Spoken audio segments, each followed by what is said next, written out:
Revolución iraní. La Revolución iraní, también conocida como Revolución Islámica o Revolución de 1979, que significó la instauración de la República Islámica actualmente vigente en Irán. El líder de la revolución fue el Ayatolá Jomeini. Posteriormente, los iraníes votaron en un referéndum convertirse en una república islámica el 1 de abril de 1979 y aprobaron una constitución republicana donde Jomeini se convirtió en el líder supremo del país en diciembre del mismo año. La revolución, en resumen, significó el reemplazo de una monarquía autoritaria por una republicana. Antecedentes históricos. Los clérigos chiíes han tenido una influencia significativa en la sociedad iraní. Décadas más tarde, la monarquía y los clérigos se enfrentaron de nuevo. En 1941, Reza Shah fue depuesto y su hijo Mohammad Reza Pahlaví fue puesto como Shah por una invasión aliada soviética y británica. En 1953, las potencias extranjeras volvieron a Irán después de que el Shah huyera del país. Mohammad Reza Pahlaví mantuvo una estrecha relación con el gobierno de Estados Unidos, puesto que los dos regímenes compartían una oposición a la expansión de la Unión Soviética, poderoso vecino del norte de Irán. Raíces de la revolución. La raíz de la revolución iraní está en el golpe de Estado de 1953. Después de la instalación de Mohammad Reza Pahlaví por los aliados en Segunda Guerra Mundial, el año 1941 hasta el año 1953, Irán tuvo mayores niveles de libertad política. En este periodo, el Frente Nacional, con el liderazgo de Mohammad Mossadegh, pudo atraer sectores de la clase media, clase trabajadora e intelectuales mediante una política nacionalista, que quería terminar con la dominación de Irán frente a los países occidentales. Mossadegh llegó a ser primer ministro en 1953, siendo una de sus primeras medidas la nacionalización del petróleo ese mismo año.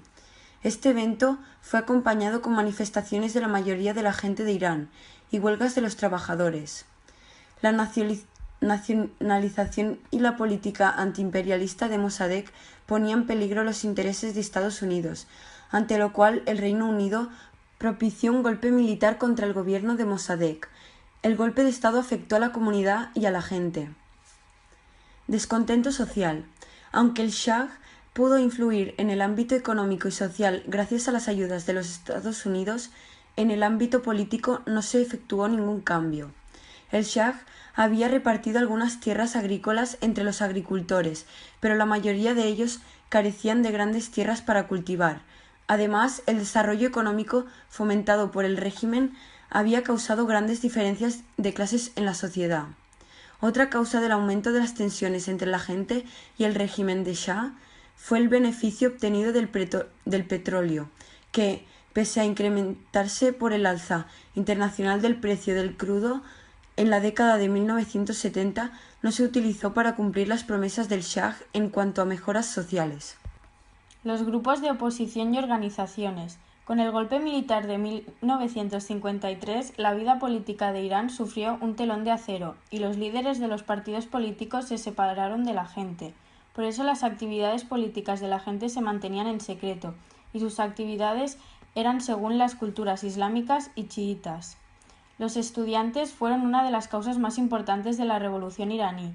Todos los años celebraban una conmemoración en memoria de 3 estudiantes que resultaron muertos el 16 de 1953 por el régimen del Shah. Los grupos marchistas se habían debilitado considerablemente por la represión gubernamental. Comienzo de las manifestaciones. A mediados de los años 1970, con la crisis económica y la represión de la SAVAK, las organizaciones condenaron el régimen del Shah por violaciones a los derechos humanos.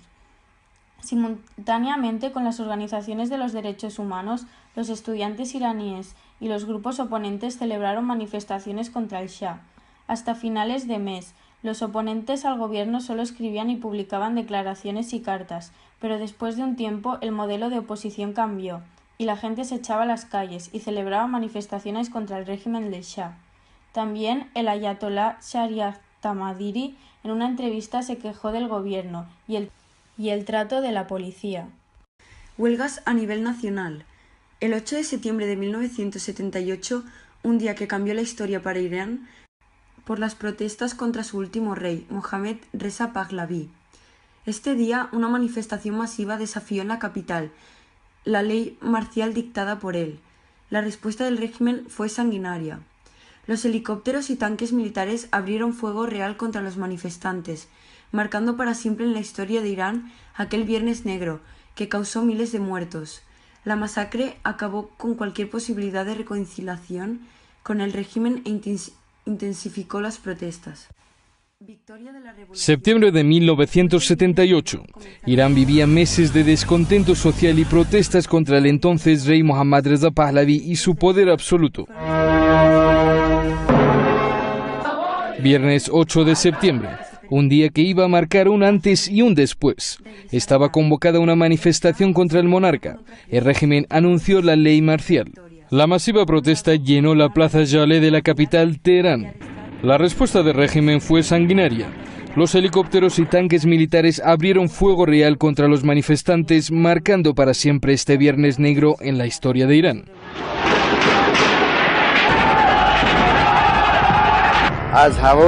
Asaltaron a gente desde tierra y aire, provocando aquí un río de sangre. El régimen cifró los muertos en 87. Los medios independientes y periodistas europeos que estaban en Teherán para reportar los eventos hablaron de miles de muertos y heridos y una montaña de cadáveres. Ya no había marcha atrás para el Shah. La masacre hizo que nada pudiera detener las protestas contra el régimen. Protestas que continuaron con más fuerza en todo el país hasta que en febrero de 1979 triunfó la Revolución Islámica de Irán. Hoy la revolución iraní sabe que está en deuda con la sangre de los mártires del 8 de septiembre de 1978. Victoria de la revolución. Después del Viernes Negro comenzaron huelgas masivas. El descontento por reducir el salario de los trabajadores y los delitos del Shah fueron los principales hechos. Los revolucionarios manifestaron su exigencia de que se permitiera a Jomeini regresar a Irán.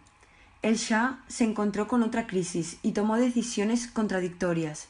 Por un lado, ordenó la ley marcial y arrestar los insurgentes y por otra parte mandó a liberar más de 1000 carcelarios. Muchos de los grupos políticos se unieron a Jomeini y apoyaron de sus ideas y su revolución. Por la coalición de líderes de las oposiciones aumentaban las manifestaciones y se volvieron violentas en el mes de Muharram. Para controlar el país, el régimen liberó a varios presos políticos y permitió a la gente celebrar la fiesta de Muharram. Los periódicos occidentales presentaban la manifestación como un fuerte accidente para cambiar el régimen. La mayoría de los soldados y oficiales en las ciudades diferentes se unían a la gente. Los seguidores de Jomeini aumentaban y publicaban las ideas islámicas por los periódicos y declaraciones. Y los protectores del Shah, como Estados Unidos y Francia, no apoyaron a Shah. Esto fue una causa de debilitación del régimen. En 9 de Dey nombró a Baghtiyar primer ministro. El 26 de Dey el Shah salía de Irán.